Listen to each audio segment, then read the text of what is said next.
नमस्ते जी।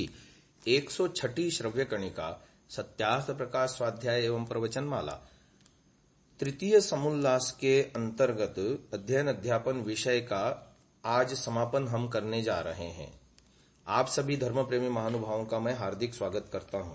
गत श्रव्य कणिका में स्त्री शूद्रौ नाधीयाताम इस पौराणिक उक्ति को लेकर के जो शंकराचार्य आदि द्वारा स्थापित की गई और उद्धूर्त ब्राह्मणों ने उसको चला करके अपने देश को गुलामी की दशा तक पहुंचा दिया, ये जो बहुत बड़ा अनर्थ हुआ, उस विषय पर महर्षि दयानंद जी के विचार और उनके क्रांतिकारी कदमों के कारण से आज फिर भारत में अध्ययन अध्यापन की लहर चल पड़ी और भारत आज विश्व गुरु होने के कगार पर मोदी जी के नेतृत्व में आगे बढ़ रहा है। और इसका श्रेय पूरा दयानंद जी को जाता है, जिन्होंने ये प्रतिबंध हटा दिया कि शूद्रों को भी और स्त्रियों को भी वेद पढ़ने सुनने का पूर्ण अधिकार है। तो महानुभावों, इस विषय पर हम अब समापन की ओर जा रहे हैं कि जैसे मिथ्या एवं कल्पित वचनों के आधार पर शूद्रों के साथ साथ वेदाध्ययन पर ही नहीं, अध्ययन मात्र पर से प्रतिबंध लगाने का प्रयास किया जाता रहा। वस्तुतः यथे माम कल्याणी आवदानी जनेभ्य, ये जो मंत्र ऋषि दयानंद ने सत्यार्थ प्रकाश में उद्धृत किया, इस मंत्र में जन पद पुरुष और स्त्री दोनों के लिए वाचक है। सामान्यतः शास्त्रों में विधि निषेध परक जो भी वचन है वे स्त्री पुरुष दोनों के लिए हैं। पाणिनि जी ने पुमान स्त्रिया ये अष्टाध्यायी में सूत्र बनाया है। इस सूत्र में इसी सिद्धांत का प्रतिपादन किया गया है। फिर द्विजपत्नी होने से भी उन्हें वेदाध्ययन का अधिकार स्वतः प्राप्त है। पूर्व काल में स्त्रियों का उपनयन संस्कार होता ही था और वे गुरुजनों से वेदों को यथाविधि अध्ययन भी करती थीं। निर्णय सिंधु के तृतीय परिच्छेद में लिखा, पुरा काले तु नारीणाम मौंजी बंधनमिष्यते अध्ययनम च वेदानाम भिक्षाचर्यम तथैव च। यानी प्राचीन काल में गार्गी, मैत्रेयी आदि अनेक ब्रह्मवादिनी हो चुकी हैं। अदिति, लोपामुद्रा, सरस्वती, गायत्री, आपालात्रेयी, यमी, वैवस्वती, अदितिर्वा, दाक्षायणी, वागाम्भृणी, इंद्राणी, श्रद्धा कामायिनी आदि के नाम मंत्रद्रष्टा ऋषिकाओं के रूप में प्रसिद्ध है। महर्षि याज्ञवल्क्य के सामने जब विद्वान परास्त हो गए तो वाचक्नवी गार्गी ने जनक की सभा में कितने आत्मविश्वास और गर्व के साथ कहा था, ब्राह्मणा भगवंतो द्वौ प्रश्नौ प्रक्ष्यामि तौ चेन में वक्ष्यति न वै जातु युष्माकम इमाम कश्चित ब्रह्मोद्यम जेतेति। अर्थात, हे ब्राह्मणों, मैं याज्ञवल्क्य से 2 प्रश्न पूछूंगी, यदि उन्होंने उत्तर दे दिया तो आप में से कोई इस ब्रह्मवेत्ता को न जीत सकेगा। मंडन मिश्र और शंकराचार्य के बीच हुए शास्त्रार्थ की अध्यक्षता मंडन मिश्र की पत्नी भारती देवी ने की थी। यदि वो वेद विदुषी न होती तो यह कैसे संभव होता। शंकर दिग्विजय में भारती देवी के विषय में लिखा है, शास्त्राणि सर्वाणि षडंग वेदान काव्यादिकान वेत्ति यदत्र सर्वम।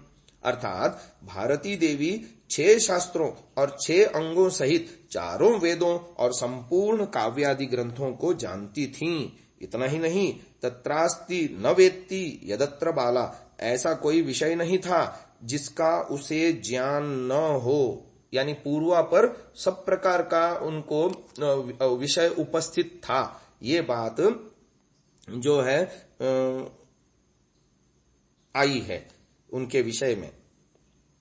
अब अगला शीर्षक है स्त्री पुरुषों के न्यूनतम अध्ययनीय विषय। स्त्री पुरुषों को व्याकरण धर्म और अपने व्यवहार की विद्या न्यून से न्यून अवश्य पढ़नी चाहिए। वैसे स्त्रियों को भी व्याकरण धर्म, वैदिक गणित, शिल्प विद्या तो अवश्य ही सीखनी चाहिए। कितनी बढ़िया बात बता रहे हैं, क्योंकि इनके सीखे बिना सत्यासत्य का निर्णय, पति आदि से अनुकूल वर्तमान, यथा योग्य संतान उत्पत्ति का पालन वर्धन और सुशिक्षा करना, घर के सब कार्यों को जैसा चाहिए वैसा करना कराना, वैद्यक विद्या से औषधवत अन्नपान बनाना और बनवाना नहीं कर सकती, जिसके घर में रोग कभी ना आवे और जिससे घर में रोग कभी ना आवे और सब लोग सदा आनंदित रहें। महानुभाव, पुरुषों से ज्यादा स्त्री को वैद्यक विद्या सीखने की आवश्यकता है। हमारे यहाँ औषधयः शांति वनस्पतयः शांति, इसकी संकल्पना है। औषधि और वनस्पति क्या है?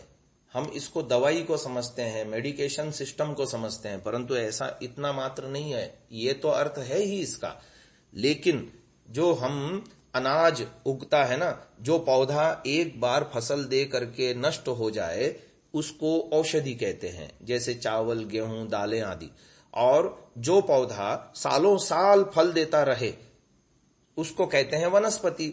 आम आदि जितने, कटहल, आम आदि जितने भी पेड़ हैं जिनसे हमको सालों साल फसल मिलती है, फल मिलता है, तो ये सारे वनस्पति हो गए। तो औषधि वनस्पति के द्वारा ही स्वास्थ्य लाभ करने के लिए उसका आयुर्वेद का ज्ञाता होना जरूरी है। तो और वो सब सीखने के लिए व्याकरण जरूरी है। तो वेदों की विद्या, संस्कृत की विद्या, इसका कितना आज भी उपयोगिता है।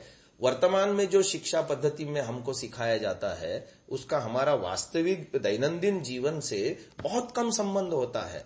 जितनी सूचनाएं हम आज एक बीए, एमए, इंजीनियर, डॉक्टर आदि पढ़ करके जो ज्ञान हम प्राप्त करते हैं, सूचना हम प्राप्त करते हैं, हमारे दैनंदिन व्यवहार जीवन से धन कमाने के अलावा दैनंदिन व्यवहार जीवन हम जो अपने लिए जी रहे हैं उसमें उसका 10% भी योगदान नहीं है उस शिक्षा का। लेकिन जो हम व्याकरण, दर्शन, उपनिषद और जितने भी हमारे वैदिक ग्रंथ हैं, आर्ष क्रम से यदि उसको पढ़ते हैं, पढ़ाते हैं, तो उसका व्यवहार जीवन में 80% से भी अधिक उपयोग है। व्यक्तिगत जीवन के उत्थान के लिए, पारिवारिक जीवन के उत्थान के लिए, सामाजिक जो है उत्थान के लिए और विश्व स्तर पर अपने अस्तित्व को सिद्ध करने के लिए फिर से एक बार वेदों के पठन पाठन को हमें लागू करना एवं करवाना होगा।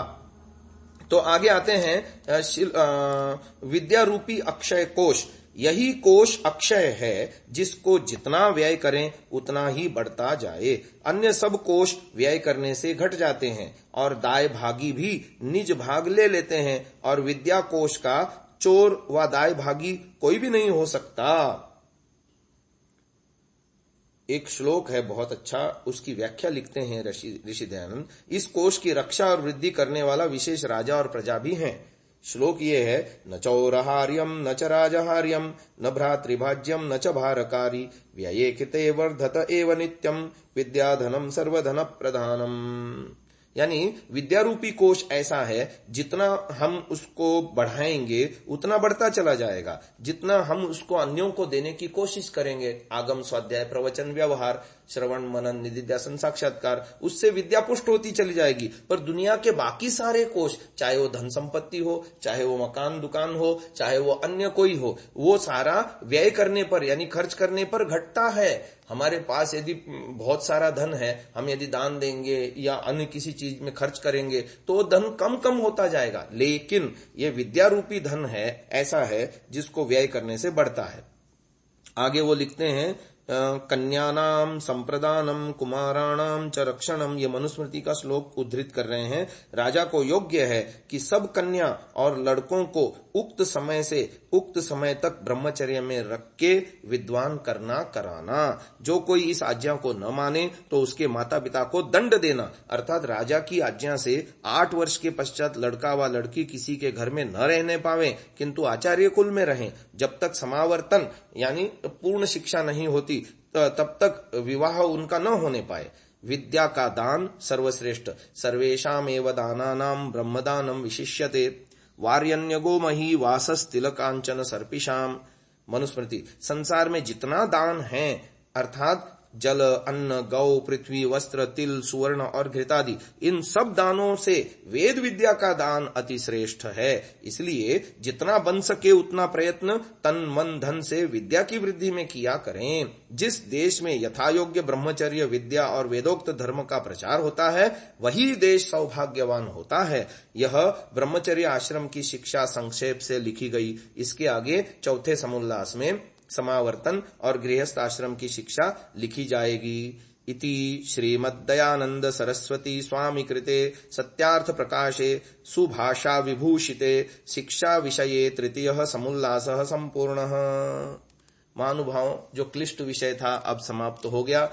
अब सरल सरल विषय आगे आने वाला है। आप सभी ने धैर्यपूर्वक इस व्याख्यान को सुना और व्हाट्सएप पर भी मैंने अनुभव किया कि जो पलायन करने वाले लोग थे पहले ही निकल चुके, अब जो लोग हैं वो धैर्यपूर्वक सुन रहे हैं। आप सबको मैं धन्यवाद देना चाहता हूं। आगे भी ये श्रृंखला पूरी होने तक आप इसका लाभ उठाएंगे, इसी आशा के साथ आज की श्रव्य कणिका को यहीं विराम देता हूं। ओम।